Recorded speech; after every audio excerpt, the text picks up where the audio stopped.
Alright, Pinay. Bah, ini cast lining nih. Dalam hal ini kita akan sambung cast lining untuk Biba 8508 pakut nih. Oke. Cuma saya nasihat sama dia lang-lang pakai guna heavy duty nya. Oke. XCD guna heavy duty nya. Oke. Ini kamu ditengok pink atau merah lah. Oke. Lagi saya pink lah.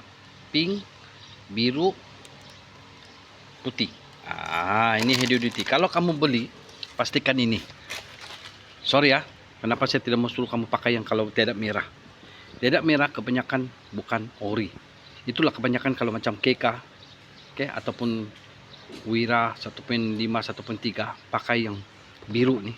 Biru saja tidak merah. Masuk dia satu panekrah. Okay, sebab dia bukan ori. Coba kamu tengok, kamu pergi beli. Adakah stiker nih?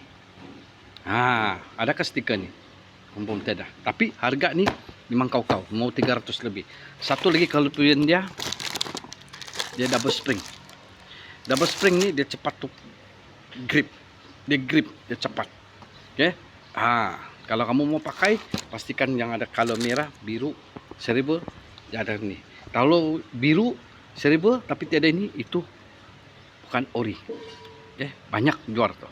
Bearing saya pakai SKF-nya. Oke, bearing saya pakai SKF yang bagusnya. Oke, teman-teman. Jadi kita in sama dia. Alright.